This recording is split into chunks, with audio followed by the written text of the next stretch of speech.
요한 3서 1장 5절에서 10절까지 교독하겠습니다. 요한 3서 1장 5절에서 10절까지 말씀을 교독하겠습니다. 하나님의 말씀입니다.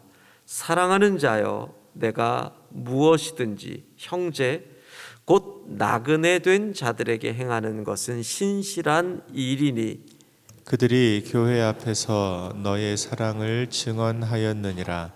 네가 하나님께 합당하게 그들을 전송하면 좋으리로다. 이는 그들이 주의 이름을 위하여 나가서 이방인에게 아무것도 받지 아니함이라. 그러므로 우리가 이 같은 자들을 영접하는 것이 마땅하니 이는 우리로 진리를 위하여 함께 일하는 자가 되게 하려 함이라. 내가 두어 자를 교회에 썼으나 그들 중에 으뜸되기를 좋아하는 디오드레베가 우리를 맞아들이지 아니하니 그러므로 내가 가면 그 행한 일을 잊지 아니하리라. 그가 악한 말로 우리를 비방하고도 오히려 부족하여 형제들을 맞아들이지도 아니하고 맞아들이고자 하는 자를 금하여 교회에서 내쫓는도다. 아멘.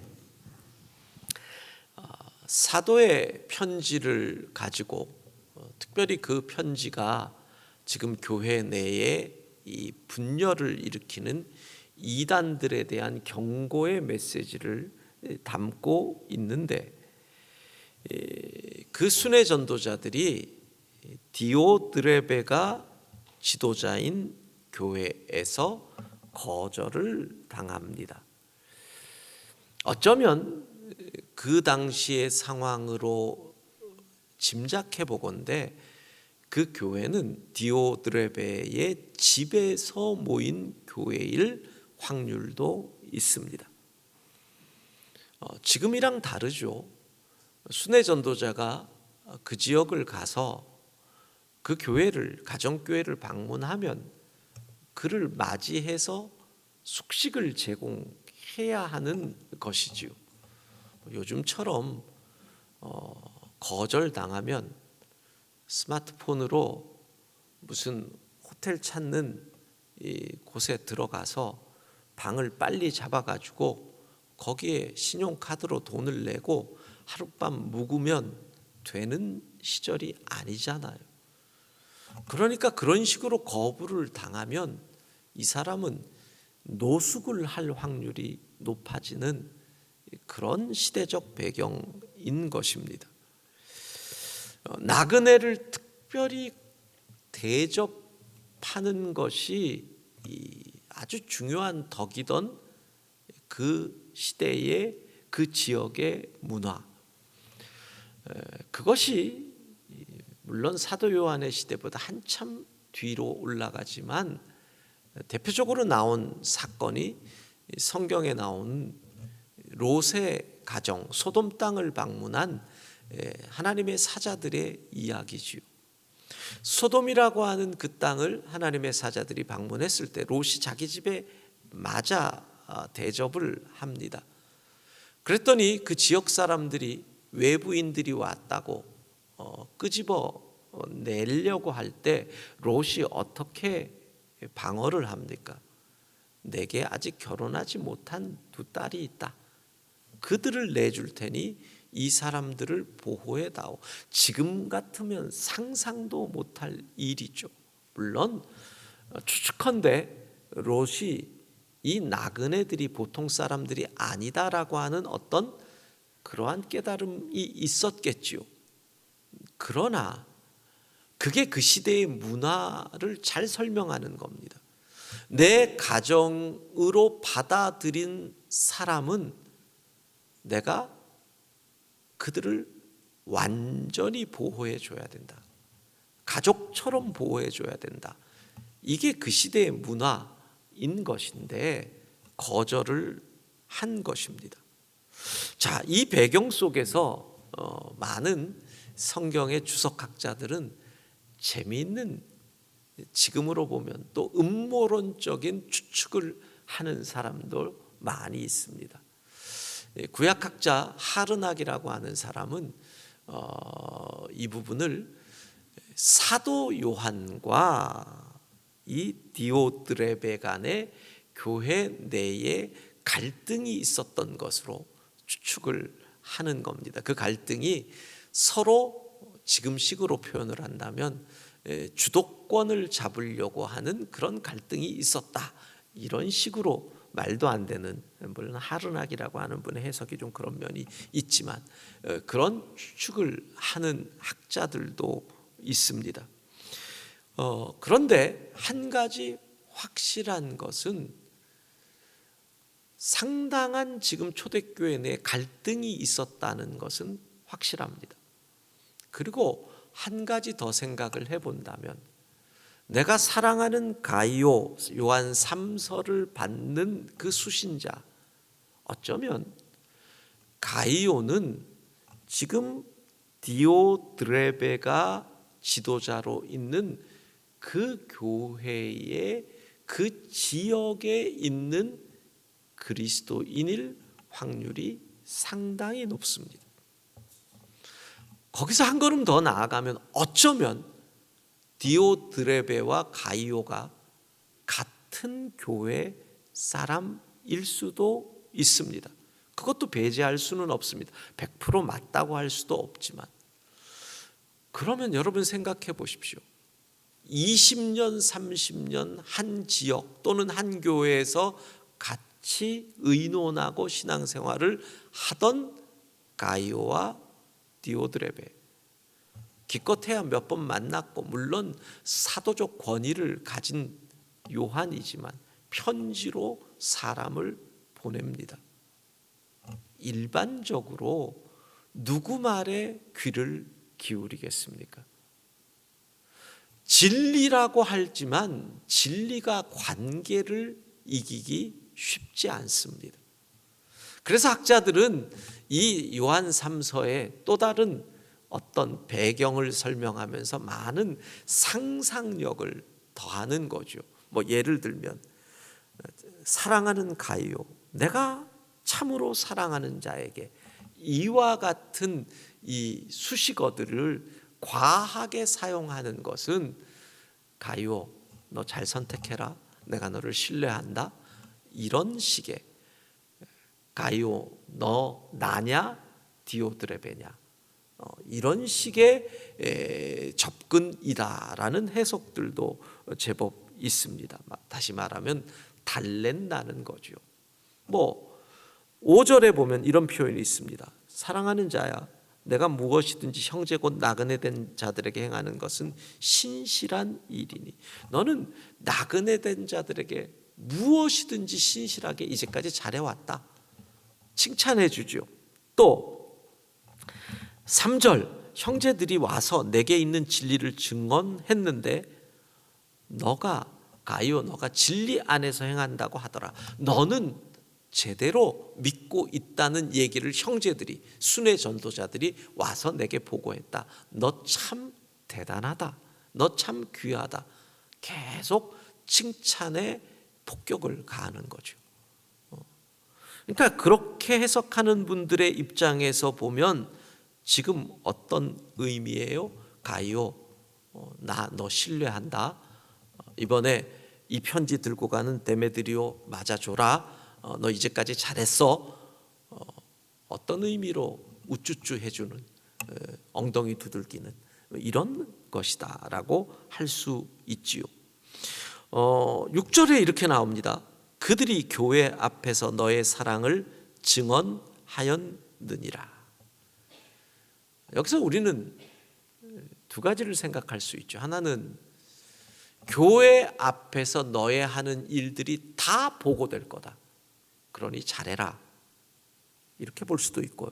또 하나 우리가 배울 수 있는 것은, 이미 교회는 전통적으로 순회 전도자들이 사역을 하고 돌아오면 예수님께서 2명씩 짝을 지어서 전도 여행을 보내고 그들이 여행 갔다 온 다음에 예수님들에게 보고했던 소위 말하는 선교 보고의 시간을 이미 2000년 전에 가지고 있었구나 하는 걸 알 수 있다는 겁니다.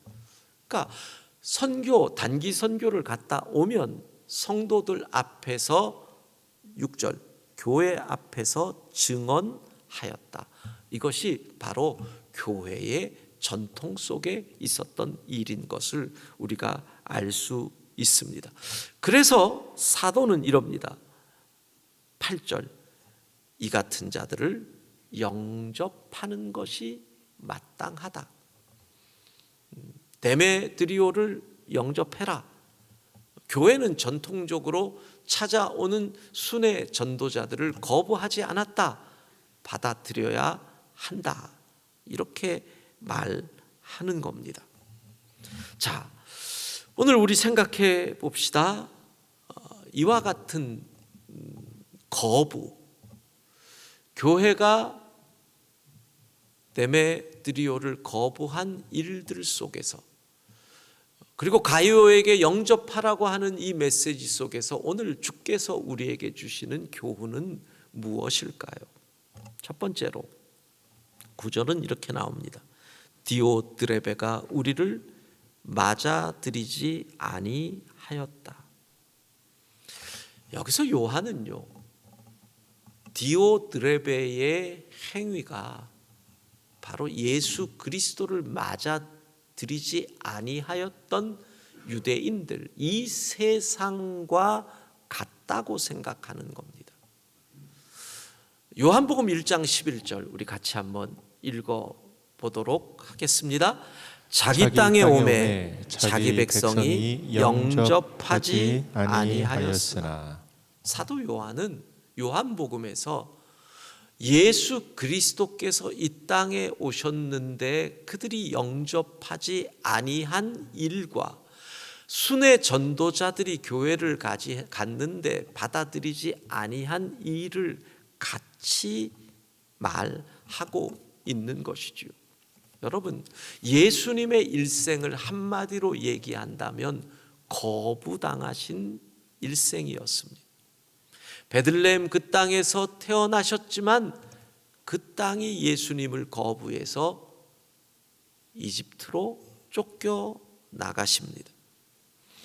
예수님은 하나님을 믿는다는 대제사장들에게 거부당해서 재판장으로 쫓겨납니다. 예수님은 세상 제국 로마에게 거부당해서 십자가를 지십니다. 그런 의미에서 복음은 세상으로부터 거부당할 수밖에 없는데, 함께 형제인 그리스도인인 너희가, 디오드레베가 예수님을 거부한 유대인들처럼 전도자들을 거부하는 것은 있을 수 없는 일이다. 이렇게 형제의 사랑이 거부당해서는 안 된다. 이렇게 말합니다. 물론 사도는 지금 초대교회 내에서 수많은 순회 전도자들이 다니면서 교회와 성도들에게 피해를 주고 있는 현실도 인정을 합니다. 그래서 이렇게 얘기하는 거죠. 6절에서 하나님께 합당하게 그들을 전송하면 좋으리라. 예, 무조건 대접하라는 게 아니라는 겁니다. 전도자들이 왔을 때 지혜롭게 하나님 앞에서 합당하게 그들을 대해야 한다. 그래서 초대교회의 문헌들을 살펴보면 이와 같은 순회 전도자들에 대해서 성도들이 어떻게 해야 한다라는 그런 기준까지 제시를 합니다. 신약 성경 외경 가운데 AD 100년에서 150년경 사이에 기록되었다고 하는, 그리고 나름 권위를 인정받는 12사도들을 통해 이방인들에게 준 교훈이라는 외경이 있습니다. 교훈이라는 뜻으로 우리에게는 디다케라고 하는 헬라어로 디다케, 교훈, 가르침, 이 외경 11장 4절에서 6절을 보면 이렇게 나와 있습니다. 여러분에게 나오는 모든 사도를, 순회 전도자들을 얘기합니다. 그가 주님인 것처럼 영접하십시오. 그러나 그는 하루 이상 머물러서는 안 됩니다. 그렇더라도 필요하다면 하루를 더 머물게 해도 됩니다. 그러니까 순회 전도자들이 얼마나 많이 오면 이런 기준을 주겠습니까? 길어야 많아야 이틀까지 머물 수 있다. 무조건 원칙적으로는 하루다. 그러나 사흘을 머문다면 그는 거짓 선지자입니다. 이렇게까지 얘기를 할 정도였습니다. 사흘은 안 된다. 이틀. 필요한 그리고 사도는 떠날 때 다음 날 밤에 유숙할 때까지 필요한 떡 외에 다른 것은 받지 말아야 합니다. 다음 날까지 다른 곳에 갈 때까지 음식 거기까지 너희가 공급해 줘라. 그러나 그가 돈을 요구한다면 그는 거짓 선지자입니다. 무조건적으로 대접하라는 아니었던 겁니다. 주의 사랑으로 섬김에도 지혜가 있고 합당함이 있는 기준이 있는 거죠. 그런데 이렇게 얘기합니다. 세 번째로 디오드레베는 안 맞이했다. 9절 우리를 맞아들이지 아니했다. 왜 너희가 이러한 주의 사랑을 못 실천하느냐 그 이유를 9절 그들 중에 으뜸되기를 좋아하는 자는 사랑할 수 없습니다 라고 말합니다. 왜? 우리 주님의 가르침이시거든요. 마태복음 20장 27절 28절 우리 같이 읽습니다.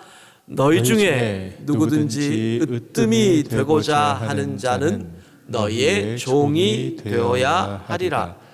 인자가 온 것은 섬김을 받으려 함이 아니라 도리어 섬기려 하고 자기 목숨을 많은 사람의 대속물로 주려 함이니라. 예, 으뜸이 되고자 하려면 종이 되어야 하는데 이 사람은 으뜸만 되고자 하니 섬김이 없는 것이다. 주님이 죽기까지 섬기셨는데 너희에게 교회의 그 마음이 사라진다면 교회는 더 이상 그리스도의 몸이 될 수 없다. 이렇게 말합니다. 사랑하는 여러분, 포스트 코로나 시대 우리는 사생활과 안전이라고 하는 두 가지 이슈 때문에 더 이상 남을 대접하고 우리의 가정에 받아들이는 일들을 이전보다 훨씬 더 꺼리게 될 것입니다. 그러나 이 시대 요한 3서는 우리에게 교회는 그런 곳이 아님을 말씀해 줍니다. 서울의 저 강남 쪽의 아파트들은 아파트 단지 큰 단지에는 뭐 주민센터 같은 게 있고 심지어는 게스트룸도 만들어 두더라고요. 아파트 주민이 손님이 오면 그 게스트룸에서 싸게 재워줍니다. 그래서 심지어 부모가 와도 게스트룸에서 자고 가시는 경우가 많더라고요. 그만큼 이 시대는 사생활이 중요한 시대가 되었습니다. 거기에 이제까지 생각하지 못했던 안전이라고 하는 것이 우리로 하여금 펜스를 치게 만드는 거죠. 그런데 오늘 사도는 교회는 서로 대접하는 곳이다. 이렇게 세 가지의 원칙을 줍니다. 주님 섬기듯이 해라. 그 주님은 누구예요? 이 땅에서 거부당하신 주님이다. 너희는 형제를 거부하면 안 된다. 두 번째, 지혜롭게 해라. 합당하게 무조건 대접하고 무조건 섬기는 것 아니다. 지혜가 필요하다. 세 번째, 너희가 싫어질 때는 종의 마음을 잊지 말아라. 포스트 코로나 시대를 앞두고 다시 한번 생각합니다. 우리 교회가 이 위기 속에서 어떻게 형제를 사랑해야 할지 종의 마음으로 주님 섬기듯이 성도들을, 같은 교회의 형제들을 사랑하는 우리 모두가 되기를 소망합니다.